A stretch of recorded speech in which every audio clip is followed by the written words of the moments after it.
Hi, it's Dan, and in this video we're going to talk to you about why what got you here won't get you there.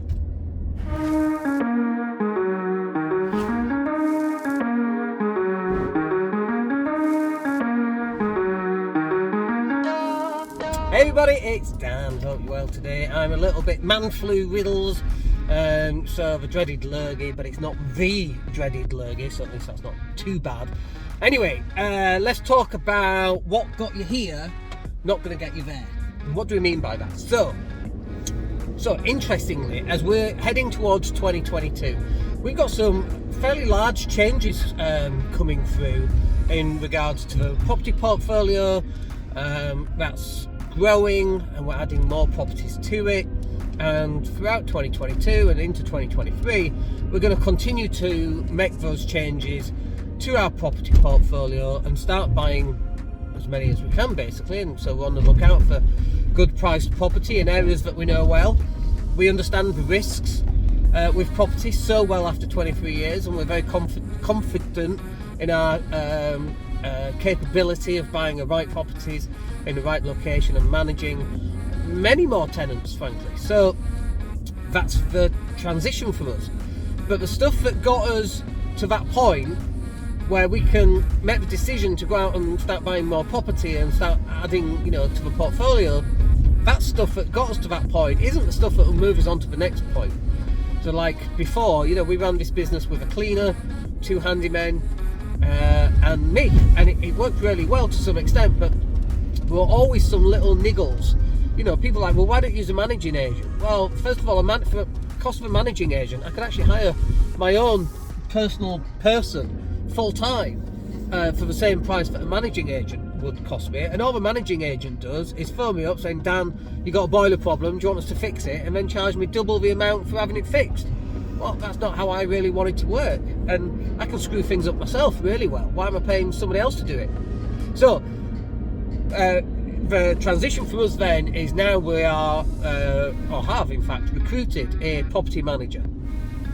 So part-time, hours ad hoc. I've known them for quite some time, very capable, very skillful at what they do, and we can expand on their skill set and so on, because they're coachable and that kind of thing. So really good. But obviously in doing that, that's probably going to ruffle a couple of feathers. So for example, currently my cleaner, she not only does the cleaning, but she did move-ins, move-outs, she'd do some viewings for me, she'd manage keys, she'd pick up tenancy agreements and drop them off. And that role is actually going to go over to my property manager, so they're going to have less work. Then in addition to that, I've got a primary and a secondary handyman. And the primary handyman, he's the guy that goes in and lets me know what needs to be done. But obviously, that's like, I don't know, I'm trying to think of an example, but that's like somebody who, is on commission for spotting problems, will spot 1 million problems, right?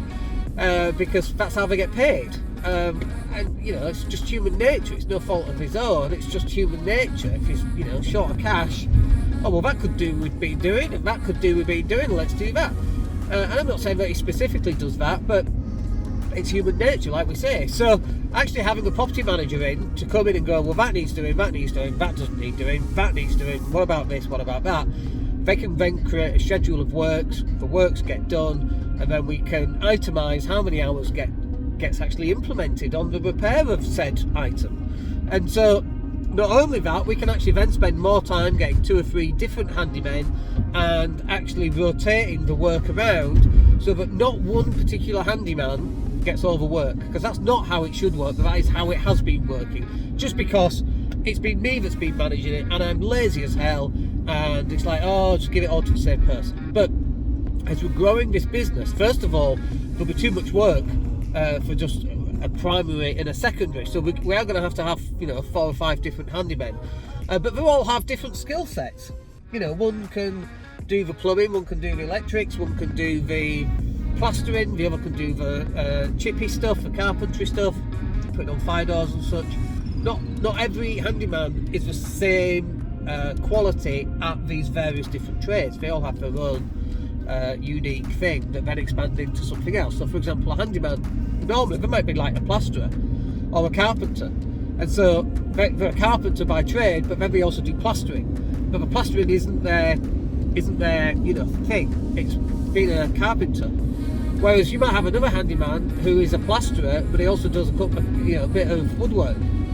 So we want to give the right job to the right trade, even though they're multi-skilled, but they're not the best at everything. So that's another way in which it works, and it makes us much more efficient, both on getting the right job for the right guy or girl.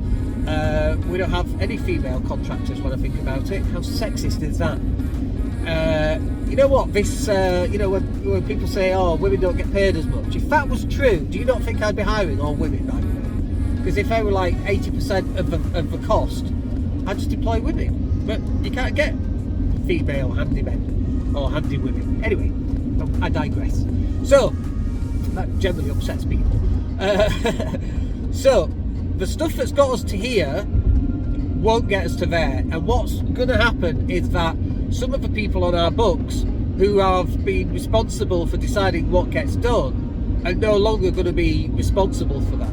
The property manager will be responsible for that. And what that then means is that they're going to get a little bit more upset because their incomes will change to some extent. But in order for us to grow the business and run the business properly, it's just part and parcel of what has to happen. And if people can't grow with you with that, then unfortunately they can't grow with you.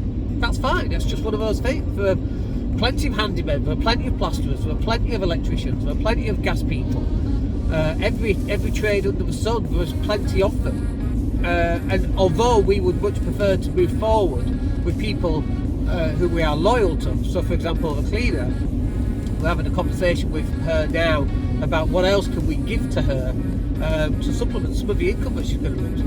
Excuse me, because everything's changing up a little bit, and so it's a big concern of mine to keep these people on board and to maintain a level of income for them. Anyway, look, I hope that's useful for you. The message here is that what's got you to this point is probably not going to get you to the next point. You're going to have to change it up a little bit. You're going to upset a couple of people along the way. That's just life. Hope that's useful for you. We'll speak to you soon. Take care.